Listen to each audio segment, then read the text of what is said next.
What if I told you there was once a lake in North America, so vast it would dwarf all the Great Lakes combined? A lake so powerful its final gasp for air plunged the world back into an ice age and may have given rise to the great flood myths of indigenous peoples. This isn't a fantasy epic. It's the true story of a forgotten giant, Glacial Lake Agassiz. And its ghost still haunts our continent today. Let's rewind the clock about 13,000 years. The last great ice age is ending. The colossal Laurentide ice sheet, a frozen monster miles thick that covered most of Canada and the northern United States, is starting to melt and retreat. But as this icy behemoth pulled back, it didn't just disappear quietly. It left behind a problem. The ice sheet itself acted like a massive dam, blocking the natural northward drainage of meltwater toward the Arctic Ocean. So where did all that water go? It pooled at the southern edge of the glacier, forming the largest freshwater lake the world has ever known, Lake Agassiz. It wasn't until the late 1800s that geologists pieced this puzzle together. A Swiss-American scientist named Louis Agassiz, who first championed the idea of ice ages, is the lake's namesake, though it was another geologist, Warren Upham, who meticulously mapped its ancient shorelines and officially named it in his honor. What Upham found was staggering. At its largest, Lake Agassiz covered an area of over 440,000 square kilometers. To put that into perspective, that's larger than the state of California, larger than the United Kingdom, and as I mentioned, bigger than all of today's Great Lakes put together. It stretched from what is now Saskatchewan all the way to western Ontario, and south into Minnesota and North Dakota. Its depths could reach over 200 meters or 650 feet. It was truly an inland ocean. But Lake Agassiz wasn't a static, placid body of water. It was a restless giant, constantly changing shape and size as the ice dam in front of it shifted, melted, and reformed over thousands of years. Its shoreline was never in one place for long. As the ice retreated, new outlets would open, and the lake's water level would suddenly drop, carving new shorelines. Then, the ice might advance again, blocking an outlet and causing the lake to swell once more. We can see the evidence of these ancient beaches today. If you drive through parts of Manitoba or North Dakota, you might notice long, subtle ridges running for miles across the otherwise flat landscape. These are the fossilized beaches of Lake Agassiz, left high and dry each time the lake abruptly found a new, lower exit. And when I say the lake found a new exit, I mean it. The drainage of Lake Agassiz wasn't a gentle trickle. It happened in a series of catastrophic megafloods that reshaped the face of North America. Imagine an ice dam, holding back a body of water than the Great Lakes, suddenly failing. The resulting flood would be almost unimaginable. For a time, the lake drained south through the Minnesota River Valley, carving a huge channel that is now comically oversized for the small river that flows there today.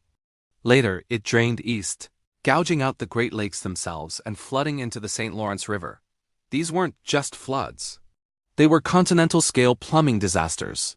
Geologists have found evidence of these outbursts across the continent, from massive boulder fields left in their wake to deep canyons scoured into the bedrock in a matter of weeks. Perhaps the most dramatic of these events occurred around 12,900 years ago.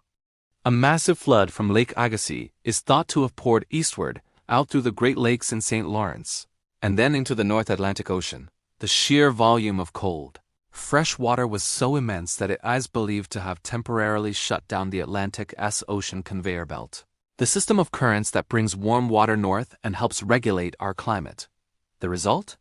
A sudden, brutal return to Ice Age conditions called the Younger Dryas. For over 1,000 years, the northern hemisphere was plunged back into a deep freeze, all because this one gigantic lake had a catastrophic plumbing failure. It's a sobering reminder of how finely balanced our planet's climate system really is. This cycle of filling and draining continued for millennia. The final act of Lake Agassiz came about 8,200 years ago. By this time, the Laurentide ice sheet had retreated far enough to expose the lowlands around Hudson Bay. The remaining ice dam holding the lake back finally collapsed for the last time.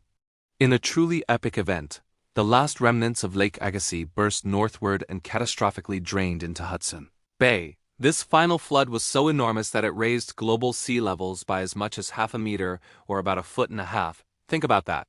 A single lake draining in the middle of a continent raised the oceans around the entire world.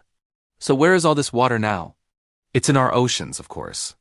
But Lake Agassiz didn't just disappear without a trace. It left behind a profound and lasting legacy that we live with every single day. The most obvious is the land itself. The bottom of a lake is where fine sediments, silt, and clay settle over thousands of years. When Lake Agassiz drained, it left behind an enormous, perfectly flat, and incredibly fertile lakebed. We know this area today as the Red River Valley of Manitoba and North Dakota. It's one of the most productive agricultural regions in the world, famous for its wheat, sugar beets, and potatoes. That agricultural bounty is a direct gift from a long-vanished glacial lake. The flatness isn't a coincidence. It's the perfectly level floor of an ancient inland sea. The geological evidence is everywhere if you know what to look for. The vast flat plains, the ancient beach ridges, the oversized river valleys, they all tell the story of Lake Agassiz. But its legacy might also be preserved in human memory. Many indigenous cultures across North America, from the Anishinaabe up to the Cree, have ancient oral traditions and stories that speak of a great flood that inundated the land.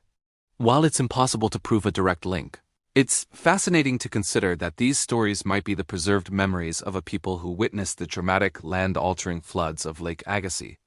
Their ancestors might have lived on its shores, hunted along its beaches, and fled from its catastrophic outbursts.